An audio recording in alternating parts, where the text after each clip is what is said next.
You hit the spot on what we needed to hear. Bell Mobility. Maybe you've done this, like then I would actually come home and tell my wife that's who I saw. Love your energy, Hugh. Inspirational and humorous. RCMP. I was with a colleague the other day in Richmond. I said, Matt, how's it going? He said, hair straight back. And Matt doesn't have a lot of hair. Hair straight back, he said. And I remember before that it was Warp 7. Hugh took the time to personalize his message so it made sense for our audience. University of British Columbia.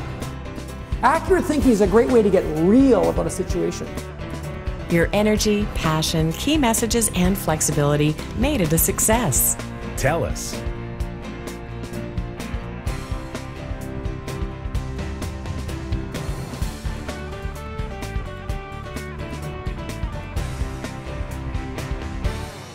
So when my wife Kirsten and I first moved to Kelowna, we lived about 18 minutes outside of town on the south end of Lakeshore. And sometimes when I was driving to work, I would get behind this guy driving a Porsche. How many of you own a Porsche? So a beautiful Carrera. And I don't know the different models, but I knew it was a Carrera. I knew it was really expensive. And it was gorgeous. I mean, it was wide. The tires were huge. And as I'm driving behind him, I'm thinking to myself, man, if I took all 4 of my Subaru tires and lined them up, one of his was wider than all 4 of mine. And the paint on it was this deep blue, you know, Porsche paint is a gorgeous, like it's like 25 layers of lacquer. It's not like Lada blue, it's Porsche blue. And this was the feature I love the best. Here's this feature, is that when he accelerated, a spoiler would come out of nowhere, right in the back of the car. The spoiler would appear, and as we're going through the school zone, it would just grip him to the road, and then when he slowed down, it would disappear again. Like, this is an amazing car. And I'm following him to work, and I'm thinking to myself, man, tires like that on the back of my Subaru, a spoiler going up and down, that would look so cool. But here's my question. As I'm watching this guy drive this car, what do you think I am making up about the kind of guy that would drive that car? What am I thinking? Rich, that's generous. Do you know what the first thing that came to mind was? Short. And then it went from there. I just started making up stories. So first of all, it was short and illegal. Like, what is he doing that's illegal? So I'm thinking, okay, nobody that works hard like me buys a car like that, because we drive what? Subarus. So what is it? He's in Kelowna. What is it that's illegal? Okay, it's got to be one of 2 things. It's got to be either drugs or real estate. No, both. That's it. He sells drug houses. Okay, so it's a short realtor selling drug houses.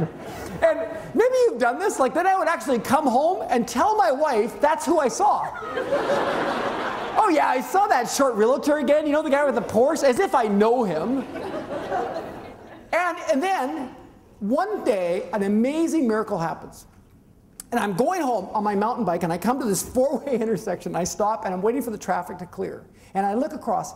There is Mr. Porsche. Spoiler down. An amazing moment happens. We're both waiting, and I look across, and he looks across at exactly the same moment, and we make eye contact. And he gives me one of those, well, we are like this. Like, I am thinking, I mean, what a nice guy. He gave me the Porsche wave thing there, I think. And suddenly I am thinking, maybe we know a lot of the same people. You know, we have a lot in common. So I'm thinking maybe he'll have me over for a barbecue this weekend and, you know, lend me the keys. Like, so have you ever done this? It's like you make up this whole story, right? And then you actually meet the person or you have this interaction, and suddenly it completely changes. I want to share with you why I also think this talk is so important is because of our busy lifestyle. When I was in the adventure travel business, we used to have an office on Granville Island, and we had all sorts of staff and guides, and we had all sorts of trips going on, and we had also the Island Roamer, which was the largest ecotourism sailboat in Western Canada, and you know, we had a lot of stuff going on, and people would come up and say, Hugh, how's it going? And my response was, busy. And then they say, no, no, no, really. I'd say, really busy. You see, I used to equate that to success. And by the way, what I discovered was that makes for a very short conversation. I was with a colleague the other day in Richmond. I said, Matt, how's it going? He said, hair straight back. And Matt doesn't have a lot of hair. Hair straight back, he said. And I remember before that it was warp 7. Like, can you imagine going to work saying to yourself, well, honey, I'm just going to warp 7. It's because we need this new kind of leadership, authentic leadership. See, I think that what's happened is we've had this sort of a problem over the last 10 years in terms of leadership. And I mean by leaders, we're all leaders here. Because you're serving people, that makes you a leader. And I think the problem we've had with leadership in the last 10 years is we've seen leaders abuse their power. And so there's this sort of fatigue out there. And I think there's a fatigue with our clients in terms of who's keeping promises that they're going to do what for us. And there's a fatigue in terms of how we work with our vendors. And there's a fatigue in terms of how we are seen as a leader. Because we've seen all these Tycos and MCIs and WorldComs and now Fannie Mae and Bernie Mac and now AIG. And we've seen leadership be abused. And I think we need authentic leadership, which is just simply human leadership. So I think we also need to get back to the small stuff, which is about, let's get back to our values when we're working with people. I think that that's what people are really looking for. At the end of the day, they don't know technically what you did for them, but they definitely know how they were treated.